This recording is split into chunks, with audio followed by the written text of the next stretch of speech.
Қазір тек қана Қазақстан емес, бүкіл ЮНЕСКО көлемінде Ахмет Байтұрсынов атамыздың 150 жылдығы тойланып жатырғаны белгілі. Бүгін біз зияткерлік мектебінің шақыруымен осында келіп, оқушылармен және ұстаздармен кездесіп өткіздік. Ахмет Байтұрсыновтың қазақ халқына білімдендіру жөніндегі және тәрбие жөніндегі мәселелеріне көбірек назар аудардық. Оның оқулықтарына ең алдымен әліпбиінен бастап оқулықтарына назар аудардық.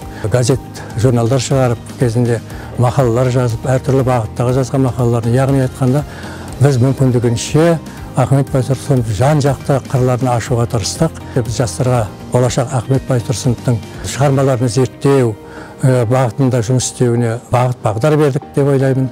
Сондықтан біз осы кездесуіміз соншалықты бір жемісті болды деген ойдамыз.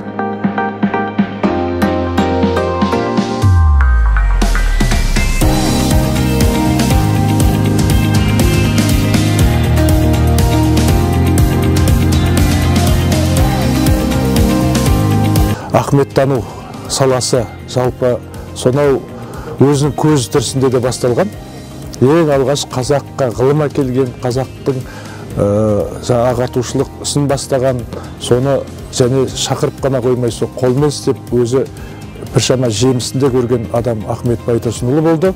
Ол көзінің тірісінің өзінде алғаш қазақ зиялысы, қазақ ғалым ретінде ең алғаш 50 жылдық аталып өткен ұлт ұстазы деп айтуға болады. Сол заманның өзінде сол Ахмет Байтұрсынның кім екендігін Мұхтар Әуезов, Сәкен Сейфуллин, Елдес Омарұлы, Міржақып Дулатов, Телжан Шонанұлы деген, Смағұл Сәдуақасұлы деген кісілер өте күшті бағалар берген. Енді біздің сол бір зерттелмей қалған Ахмет Байтұрсынның Қызылорда кезеңі 4 жыл осында тұрған, осында өмір сүрген, осында өзінің осындай шығармашылық жұмыстармен айналысқан, арманы болған кітаптарын бірнеше рет Қызылордада бастырып, қайта түзеп шығарғанның өзі осы оның осында Қызылордада жемісті еңбек еткенін көрсетеді.